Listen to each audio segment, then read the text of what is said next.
Le début de l'été venait à peine de commencer. Dans la petite ville de Montrivage, il ne se passait presque jamais rien. Les rues étaient calmes, les maisons se ressemblaient toutes et la vieille voie ferrée traversait la ville comme une cicatrice oubliée. Lucas marchait justement le long de ces rails avec son appareil photo autour du cou. Il adorait prendre des photos de lieux abandonnés, il trouvait qu'il racontait des histoires que personne ne voulait entendre. Le soleil commençait à se coucher, et la lumière orange se reflétait sur les rails rouillés. Parfait.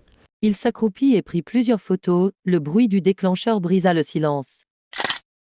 Au bout de la voie ferrée se trouvait un bâtiment que tous les habitants connaissaient, le hangar 17. Un vieux bâtiment en bois, fermé depuis des années, les fenêtres étaient sales, certaines cassées, et la porte principale était toujours verrouillée. Les adultes disaient simplement « n'allez pas là-bas », mais personne ne disait jamais pourquoi. Lucas leva son appareil pour prendre une dernière photo du hangar. Puis il rentra chez lui. Plus tard ce soir-là, Lucas était dans sa chambre, la lumière de son ordinateur éclairait les murs couverts de photos. Il regardait les clichés qu'il avait pris, les rails, le coucher de soleil, les herbes sauvages. Puis il arriva à la dernière photo, le hangar 17. Lucas plissa les yeux. Attends. Il zooma.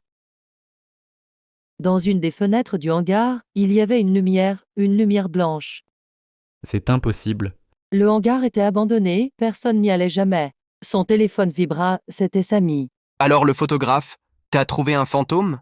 Dit Samy en rigolant au téléphone. Je crois que j'ai trouvé quelque chose de bizarre. Genre quoi? Une lumière dans le hangar 17. Il y eut un silence, puis Samy éclata de rire. Ouais, bien sûr. Je suis sérieux. Envoie la photo. Lucas envoya l'image, quelques secondes passèrent, puis Samy répondit. Ok, Tu vois? on dirait vraiment une lumière. Lucas sentit un petit frisson. Et si quelqu'un était dedans? Dans ce vieux truc? Impossible. Lucas réfléchit un moment. On devrait aller voir. Demain? Demain.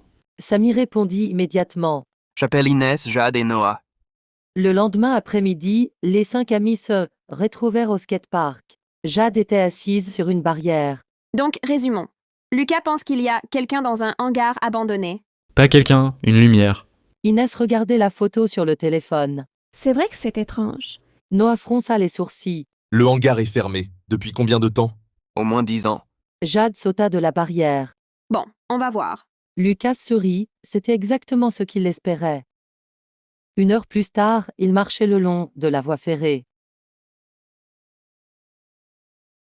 Le hangar 17 apparaissait au bout du chemin. De près, il avait l'air encore plus abandonné. La peinture s'écaillait. Les murs étaient couverts de graffitis. Ok, maintenant ça. Fais un peu film d'horreur. Jade poussa la vieille porte métallique. Elle grinça et s'ouvrit. Les 5 amis échangèrent un regard. Je croyais qu'elle était verrouillée. Ils entrèrent.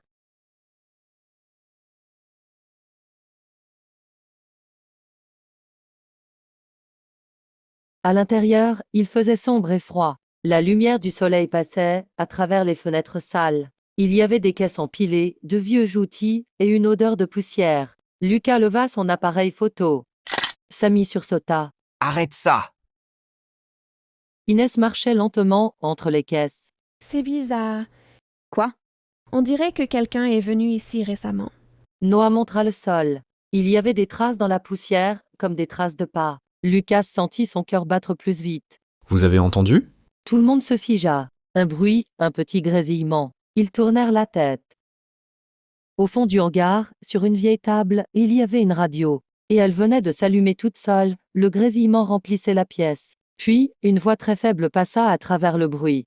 Si quelqu'un entend ce message. Les 5 amis se regardèrent, personne n'osa parler, la voix continua. Ne faites pas la même erreur que nous.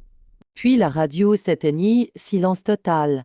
Ok, ça c'est pas normal. Inès regardait la table. Sous la radio, quelque chose dépassait du plancher. C'était un coin de papier. Elle s'agenouilla et tira doucement.